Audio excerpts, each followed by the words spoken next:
সবাইকে জানাই টি100 টিভির পক্ষ থেকে আন্তরিক শুভেচ্ছা এবং অভিনন্দন। আজকে বাংলাদেশ এবং হংকং ম্যাচের যে ফুটবল খেলা অনুষ্ঠিত হয়েছে, সেই খেলায় প্রথম থেকে একদম শেষ পর্যন্ত খেলা আপনারা যারা দেখেছেন তারা কিন্তু অনেক বিষয়ে কিন্তু কমফোর্টেবল আছেন, অনেক বিষয়টাই বুঝতে পেরেছেন যে বাংলাদেশ ফুটবল টিমের জন্য কোন কোন পজিশনে কিন্তু খারাপ পজিশন রয়েছে, কোন কোন পজিশনে বাংলাদেশের দুর্বলতা রয়েছে।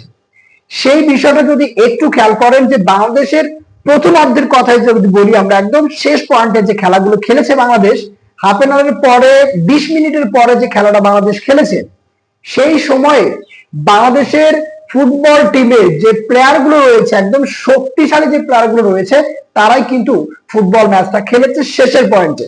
বাট ওই সময়টাতে কিন্তু দারুণ ভাবে কামব্যাক করেছিল বাংলাদেশ ফুটবল দল। কিন্তু একেবারে শেষ মুহূর্তে, শেষ মিনিটে এসে বাংলাদেশ যে গোলটা খেয়েছে, এটা আসলে দুঃখজনক, মেনে নেওয়ার মতো নয়। চিল্লাইতে চিল্লাইতে গলা একেবারে ফেটে গেছে, গলার কণ্ঠস্বর চেঞ্জ হয়ে গিয়েছে। আপনারা বুঝতেই পারছেন যে আসলে গলার স্বরটা কেমন হয়ে গিয়েছে। এতটা উৎফুল্ল সৃষ্টি হয়েছিল হাফ এন আওয়ারের পরে, যেটা আসলে ভাষায় প্রকাশ করতে পারবো না। যদিও বাংলাদেশ পরপর ব্যাক টু ব্যাক গোল খেয়েছে, কিন্তু বাংলাদেশ কিন্তু ব্যাক টু ব্যাক গোল শোধ করেছে।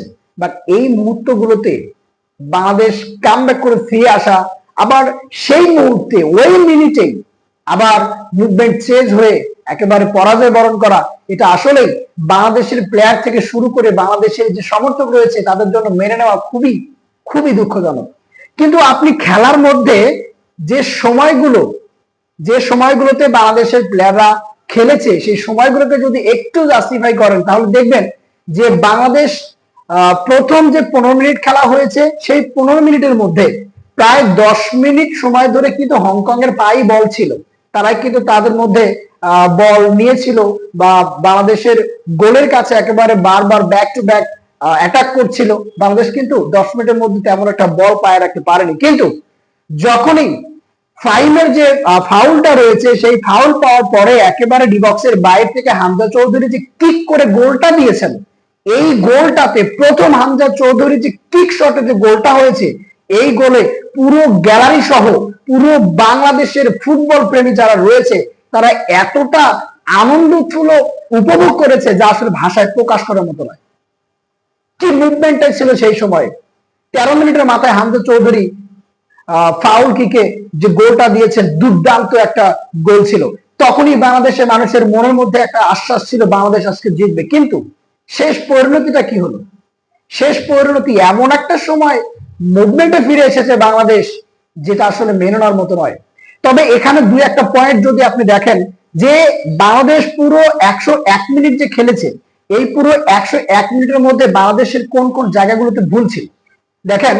আমি প্রথমত ভুল দিব যে বাংলাদেশ যে কোচ রয়েছে হাভিয়ার ক্যাবরেরা, তাকে আসলে তার ম্যানেজমেন্টের কিছু ত্রুটি ছিল, যার কারণে কিন্তু বাংলাদেশ বেশি দূর আগায় যেতে পারেনি, বাংলাদেশ জয় অর্জন করতে পারেনি। প্রথম যখন হামজা চৌধুরী গোল হওয়ার পরে যে হাফ টাইমের আগ পর্যন্ত যে বাংলাদেশ যে টিমটা খেলেছে, সেই টিমটার মধ্যে একটা সমঝোতা ছিল। বাংলাদেশের যে নির্ভরযোগ্য যে প্লেয়ার গুলো ছিল, সমিত সোম, ফাহমিদুল, তারপর জায়ান, তারপর হচ্ছে আমাদের অধিনায়ক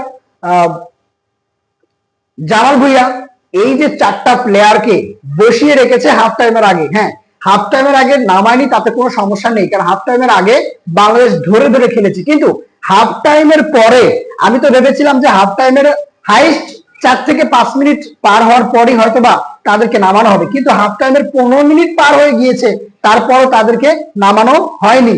যখন 15 মিনিট অতিবাহিত হওয়ার পরে হামজা, সমিত সোম, ফাহমিদুল এবং জামাল ভুঁইয়াকে নামানো হলো, তারপর থেকে দলের মধ্যে যে একটা সমঝোতা, দলের মধ্যে যে একটা শক্তি অনুভূত হচ্ছিল, সেটা কিন্তু আমরা বুঝতে পেরেছিলাম। তারপর যখন আবার জায়ানকে নামানো হলো, এখানে একটা পয়েন্ট রয়েছে, জায়ান কিন্তু কর্নার কিক থেকে, কর্নারে থেকে দুর্দান্ত খেলেছে, যেটা আসলে ভাষায় প্রকাশ করার মতো নয়। আমি যেটা ভেবেছিলাম যে জায়ানকে আরো আগে নামানো উচিত ছিল। জায়ান কর্নার থেকে যে কিক গুলো নিয়েছিল, একেবারে স্ট্রাইকার থেকে যে কিক গুলো নিয়েছিল, দুর্দান্ত কিক নিয়েছিল, যেটা আসলে ভাষায় প্রকাশ করার মতো নয়। সে যে তাকে যদি আরো আগের পয়েন্টে নামানো হতো, সে কিন্তু আরো অনেকগুলো ব্যাক টু ব্যাক অ্যাটাকের বলগুলো বানায় দিতে পারতো, যেগুলো একেবারে ডি বক্সের ভেতর থেকে গোল করার কিন্তু একটা সহজ উপায় কিন্তু বাংলাদেশ প্লেয়াররা পেয়ে যেত।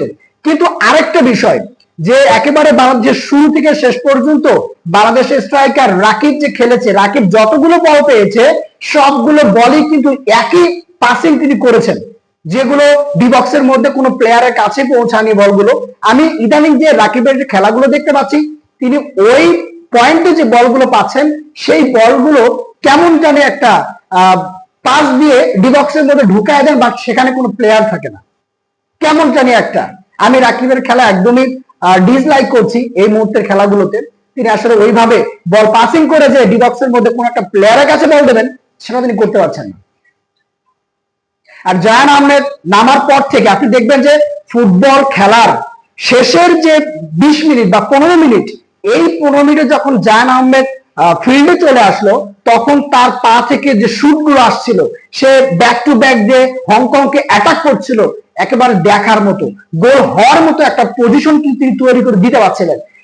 দুই পাশ থেকে ফাহমিদুল এবং জায়ান আহমেদ এবং আপনার হচ্ছে গোল কিপারের সামনে যে সমিত সোম রয়েছে, তিনজন, এবং হামজা চৌধুরী, তারপর জামাল ভুইয়া, এই 5টা প্লেয়ারের মধ্যে সমঝোতা এমন ভাবে কনফিডেন্সলি তারা খেলছিল শেষের পয়েন্টে, আমার তো মনে হয়েছিল যে এই কয়েক মিনিটের মধ্যে বাংলাদেশ সমঝোতা হয়ে আর একটা গোল দেওয়ার মতো একটা পজিশন কি তারা তৈরি করে নিয়েছিল শেষের দিকে, কিন্তু সেই কাজটাই হয়েছিল।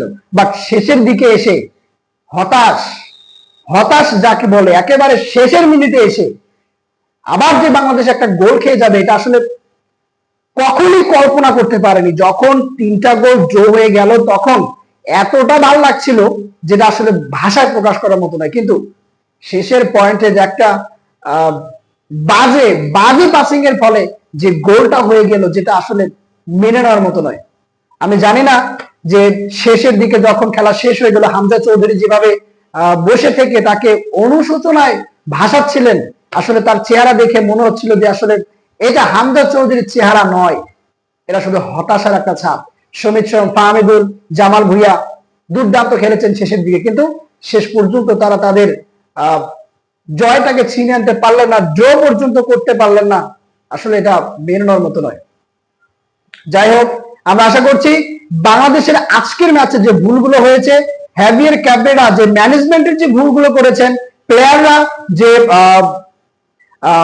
বলগুলো পাসিং এর যে একটা ব্যাপার স্যাপার রয়েছে, বল যাকে পাস করছে তার কাছে যাচ্ছে না, বা অন্য একজন প্লেয়ারের কাছে বল চলে যাচ্ছে, এই বিষয়গুলো একটু মেনটেন করা উচিত। তারপর আমাদের বাংলাদেশের সব থেকে বাজে খেলেছে আমাদের ডিফেন্স লাইন, দুই ডিফেন্স এতটা বাজে খেলেছে। বল হংকং এর প্লেয়ার বল দুই পার মাঝখান দিয়ে বল পাস করছে, বা তারা দাঁড়িয়ে রয়েছে বলকে আক্রমণ করা, বলকে যে অ্যাটাক করবে তারা সেরকম কোনো পজিশনে যাচ্ছে না, দাঁড়িয়ে দাঁড়িয়ে থেকে দেখছে। আসলে ভাই, এখানে গুলিরও কিছু দোষ রয়েছে। ইজি বল তিনি সেভ করতে পারছিলেন না। শেষের যে গোলটা হলো, এই বলটা কিন্তু আসলে সেভ করার মতো একটা বল ছিল, কিন্তু সেটা করতে পারলেন না। বাংলাদেশের ফুটবল টিমের এখনো অনেক ভুল রয়েছে, ম্যানেজমেন্টের অনেক ভুল রয়েছে।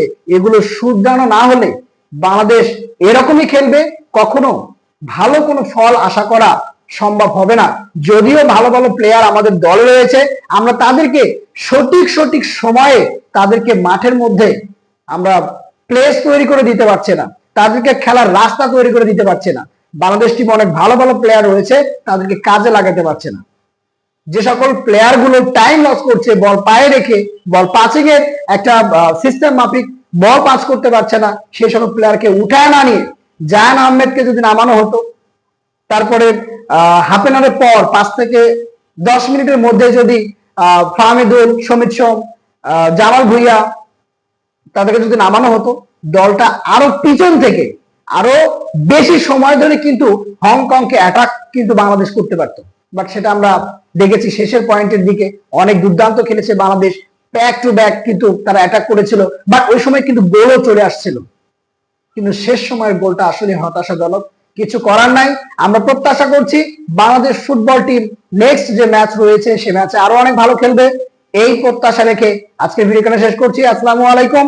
T100 টিভির পক্ষ থাকার জন্য আন্তরিক শুভেচ্ছা এবং অভিনন্দন জানাচ্ছি।